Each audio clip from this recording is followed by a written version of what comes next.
sekarang masuk pada materi korelasi dan determinasi untuk regresi linier sederhana. Korelasi dan regresi linier sederhana. Pertanyaan, apakah ada hubungan antara biaya promosi dengan nilai penjualan? Pertanyaan yang kedua, apakah ada hubungan antara harga Indomie yang Anda konsumsi dengan jumlah Indomie yang Anda minta? Bagaimana hubungan antara biaya promosi dengan nilai penjualan sesuai dengan pertanyaan di atas? Kita lihat bentuk kurva seperti ini. Pada sumbu vertikal ini, nilai penjualan.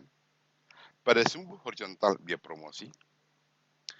promosi semakin naik, maka nilai penjualan semakin naik. Artinya di sini ada hubungan yang searah antara biaya promosi dengan nilai penjualan. Di mana jika biaya promosi ini semakin naik, maka nilai penjualan semakin naik. Berbeda dengan kasus seperti ini. Pada waktu harga Indomie tinggi, maka jumlah Indomie yang Anda minta semakin turun. Harga Indomie turun, maka jumlah Indomie yang Anda minta semakin naik. Jadi di sini hubungan antara harga Indomie dengan jumlah Indomie itu disebut dengan hubungan yang tidak searah atau hubungan yang negatif. Jadi antara nilai penjualan dan biaya promosi dikatakan memiliki hubungan searah atau korelasi positif. Sementara antara harga Indomie dengan jumlah Indomie disebut dengan hubungan tidak searah atau korelasi negatif. Jadi, koefisien korelasi menunjukkan kekuatan hubungan antara variabel bebas. Dalam hal ini, jumlah Indomie, biaya promosi, dengan harga Indomie sebagai variabel terikat dan nilai penjualan sebagai variabel terikat.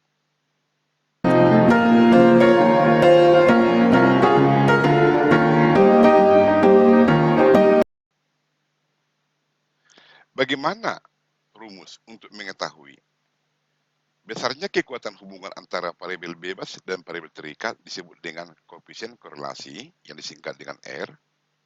Itu sama dengan jumlah anggota sampel dikali sigma XY. Sigma XY ini, X di sini variabel bebas, Y variabel terikat dikurang sigma X dikali sigma Y.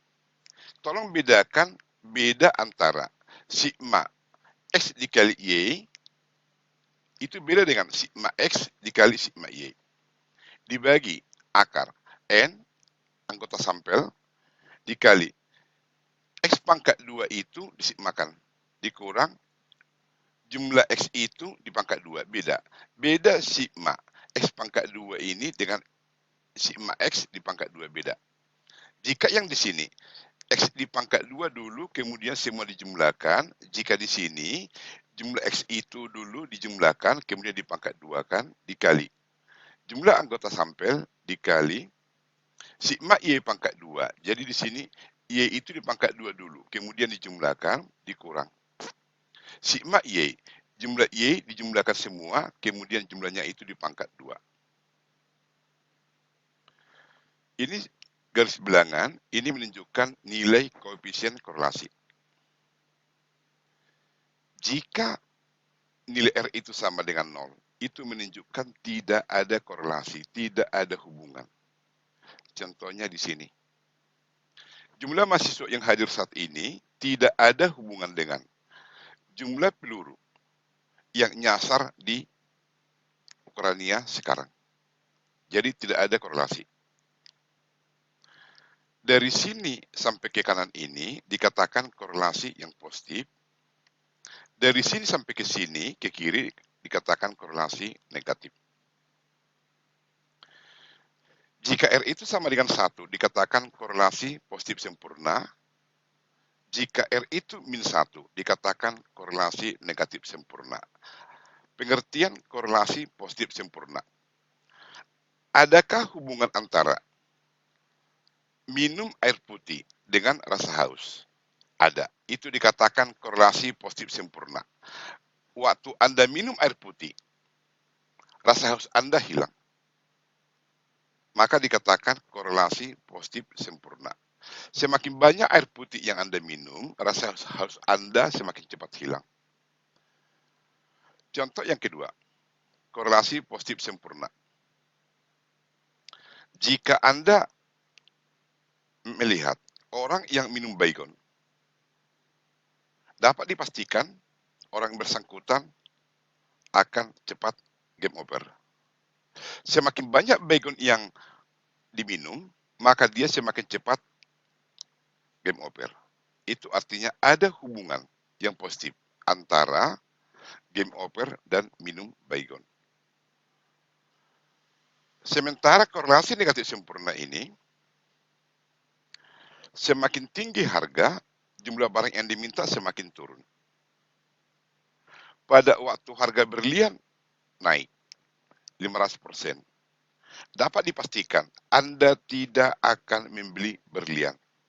Berarti tidak terjadi kejadian. Maka dikatakan korelasi negatif sempurna. Jika nilai R itu 0,5, dikatakan korelasi positif sedang.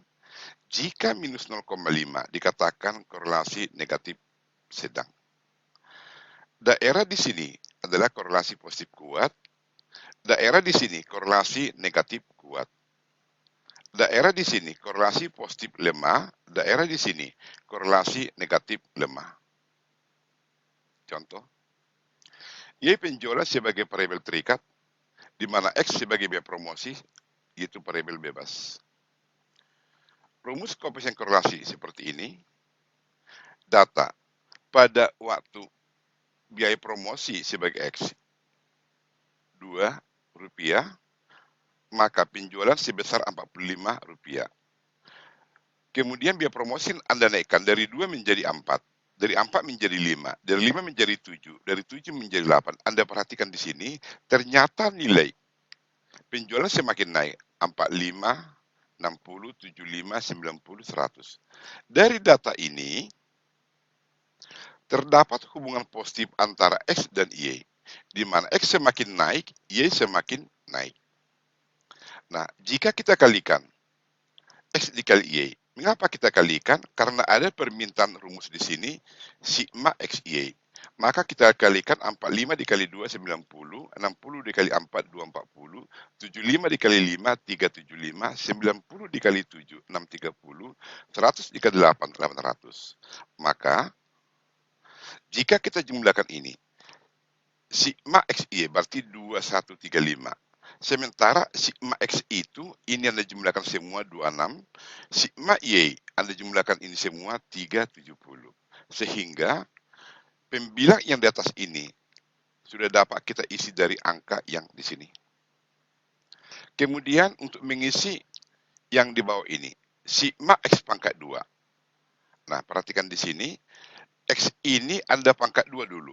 2 di pangkat 2, 4. 4 di pangkat 2, 16, 5 di pangkat 2, 25, 7 pangkat 2, 49, 8 di pangkat 2, 64.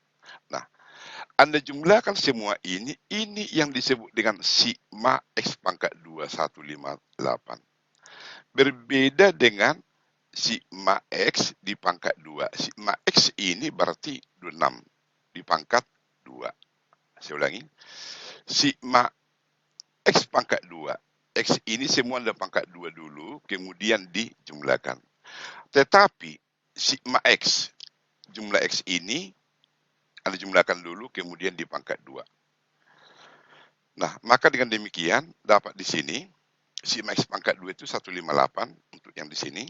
Sigma X pangkat 2, ini nanti dipangkat 2. N di sini 5, karena 1, 2, 3, 4, 5. Sigma Y pangkat 2. Maka Y ini di pangkat 2, 45 di pangkat 2, 2025, 60 di pangkat 2, 3600, dan seterusnya. Dijumlahkan ini, jumlah ini disebut dengan sigma Y pangkat 2. Sementara sigma Y berarti jumlahkan ini, 370 di pangkat 2. Maka dari tabel ini, kita sudah dapat mengisi persamaan koefisien korelasi. sebagai berikut. Ini persamaan untuk menghitung koefisien korelasi. 5 ini jumlah sampel, sigma XY 2135 ini, 2135 dikurang sigma X, berarti 26 ini, sigma Y 370 yang ini, kemudian N akar 5, 158 yaitu sigma X pangkat 2 ini. Ini X pangkat 2 ini dijumlahkan dulu, dikurang 26 pangkat 2 yaitu sigma X. Ini dan seterusnya. Maka didapat di sini 0,996. Jadi R itu sebesar 0,996, artinya kekuatan hubungan antara Y dan X itu sangat kuat dan searah. Sebagai latihan, biaya promosi yang ini, penjualan yang ini. Coba cari koefisien korelasi antara X dan Y. Ini bisa Anda coba sendiri, harus ada angka-angka seperti ini untuk bisa dimasukkan ke persamaan koefisien korelasi, sehingga angka-angka yang di sini dimasukkan, didapat di sini koefisien korelasi itu minus 0,97, minus 0,97 menunjukkan hubungan antara X dan Y itu tidak searah. Artinya X ini naik, tetapi Y semakin turun. Beda dengan di sini, X naik, Y semakin naik. Tetapi di sini, X naik dari 7 ke 9, 9 ke 10, menyebabkan Y semakin turun, 12, 8, 7, 5, dan seterusnya. Jadi, memang betul, hubungan antara X dan Y di sini sangat kuat, yaitu mendekati 1. Tetapi hubungan itu hubungan yang tidak searah. Jadi, hubungan Y dan X tidak searah dan sangat kuat. Koefisien determinasi yang disingkat dengan R pangkat 2 dikalikan dengan 100%, yaitu bagian dari keragaman total variabel tak bebas atau Y, variabel yang dipengaruhi atau dependen, yang dapat diterangkan atau diperhitungkan oleh keragaman variabel bebas X atau variabel yang mempengaruhi atau independen. Artinya gini, misalkan Anda batuk, Anda tadi makan gorengan sama minum es. Jadi, jika dikatakan koefisien determinasi sebesar 90%, 90% batuk Anda itu disebabkan oleh minum es dan makan gorengan. Yang 10% lagi faktor selain dari makan gorengan dan minum es. Misalnya apa? Misalkan tadi malam Anda masuk angin. Misalnya kondisi tubuh Anda kurang fit. Misalnya daya imun Anda kurang kuat. Nah, itulah yang 10%. Jadi, yang 90% itu yang diterangkan oleh variabel yang kita amati. Jadi, koefisien determinasi di sini 0,996 pangkat 2 dikali 100%, didapat 99,2016%. Artinya, keragaman Y dapat diterangkan oleh keragaman X. Sisanya ini diterangkan selain dari X, yaitu sebesar 0,982.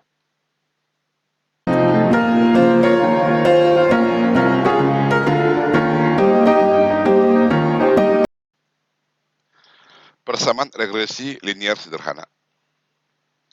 Y penduga sama dengan A plus BX. Inilah yang kita duga persamaan ini. Jadi Y topi ini disebut sebagai penduga Y yang aktual, A konstanta, B koefisien, X variabel bebas atau independen variabel. Nilai B ini dicari dengan persamaan N dikali sigma XY dikurang sigma X dikali sigma Y dibagi N dikali sigma X pangkat 2 dikurang sigma X pangkat 2. Sementara nilai A sama dengan sigma Y dikurang nilai koefisien B dikali sigma X dibagi anggota sampel yaitu N. Misal contoh seperti yang tadi di atas, Y ini nilai penjualan, X ini biaya promosi. Tadi data ini sudah kita hitung di atas, maka kita memasukkan angka-angka yang di sini ke persamaan ini untuk mencari nilai B. B sama dengan N. N ini jumlah anggota sampel 5, 1, 2, 3, 4, 5. Sigma XY 2135, sigma X berarti 26, sigma Y 370, N 5, sigma X pangkat 2, X pangkat 2 ini 158, dikurang sigma X ini 26 di pangkat 2, dapat 9,254. Inilah nilai B. Maka nilai A dimasukkan ke persamaan ini sigma Y, berarti 370 dikurang B 9,254 dikali 26 dibagi 5, dapat 25,87719. Dapat nilai A, dapat nilai B. Maka Y penduga itu persamaan A plus BX. A sudah dapat di sini 25,87719. B itu 9,254X. Inilah persamaan regresi yang kita cari sebagai penduga. Di mana A ini sebagai konstanta, B ini sebagai koefisien, X ini sebagai variabel bebas, Y ini sebagai yang kita duga. Persamaan ini memiliki arti, jika X ini naik, jika biaya promosi naik Rp1, maka nilai penjualan akan naik 9,254 satuan atau Rp9,254, atau jika biaya promosi turun Rp1, maka nilai penjualan akan turun Rp9,254. Persamaan regresi penduga tadi ini 25,87719 tambah 9,254X. Jika nilai X ini kita substitusikan ke Y penduga, dan besarnya selisih yang kita duga sama aktual, yang di pangkat 2 kan, didapat seperti ini. Pada waktu data aktual tadi yang ini, waktu X2, Y 45, X4, Y 60. Ini yang aktual. Tapi dari pendugaan waktu X2, kita masukkan di sini X2, maka dapat Y 44. Waktu X ini kita ganti menjadi 4, dapat Y penduga 62. Waktu X ini 5, Y penduga itu 72. Waktu X ini 7, Y penduga ini 90,655. Waktu X ini 8, Y penduga ini 99,90. Nah, inilah sebagai Y penduga, ini yang aktual. Selisih antara yang penduga ini dengan ini, di sini 0,38, 8,7, dijumlahkan semua 17,3. Inilah nanti yang disebut sebagai standar error atau kesalahan baku pendugaan.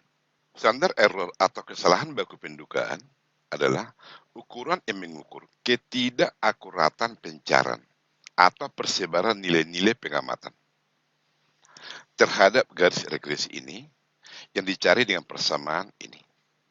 Inilah standar error atau kesalahan baku, yaitu sigma E pangkat 2.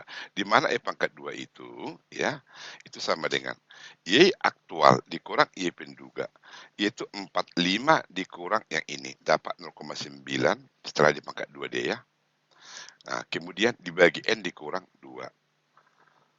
Nah, di sini dapat di sini 17,3 dibagi N dikurang 2, 5 kurang 3, 2, 3 didapat di sini.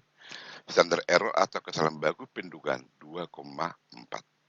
Semakin kecil ini semakin bagus. Berarti persamaan regresi yang kita buat ini semakin mendekati yang aktual. Tetapi jika ini semakin besar, persamaan ini semakin kurang bagus menduga persamaan regresi yang kita buat. Padugaan dan aktual. Tadi data seperti di sini. X ini adalah biaya promosi, Y nilai penjualan. Ini yang aktual. Tapi menurut persamaan regresi yang kita dapat, ternyata yang pendugaan itu seperti ini. Jika di waktu X2 aktual itu 45, dugaan kita 44. Waktu X4 aktual itu 60, dugaan 62.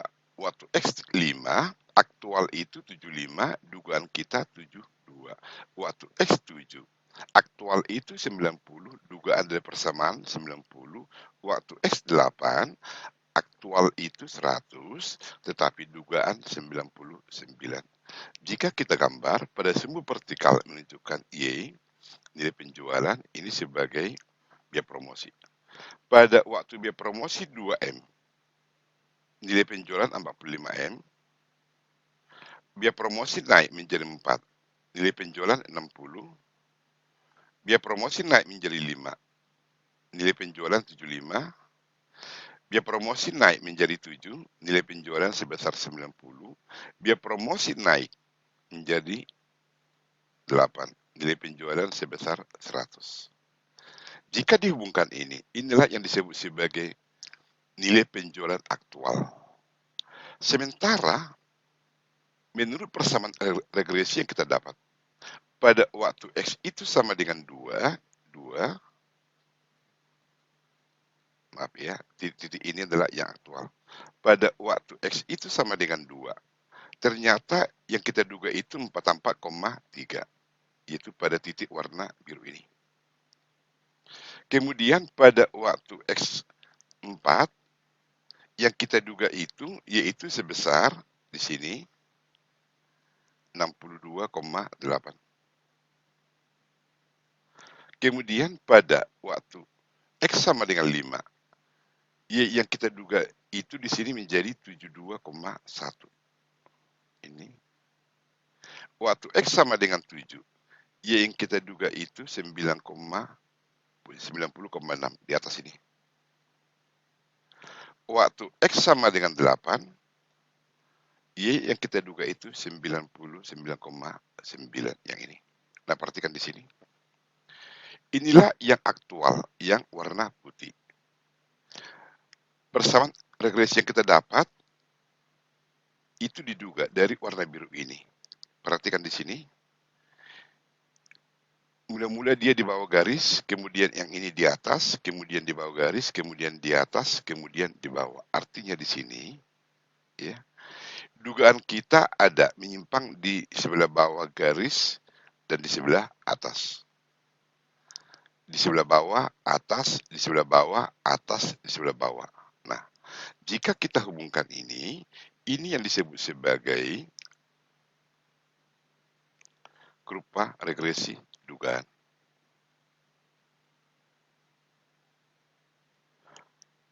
Nah,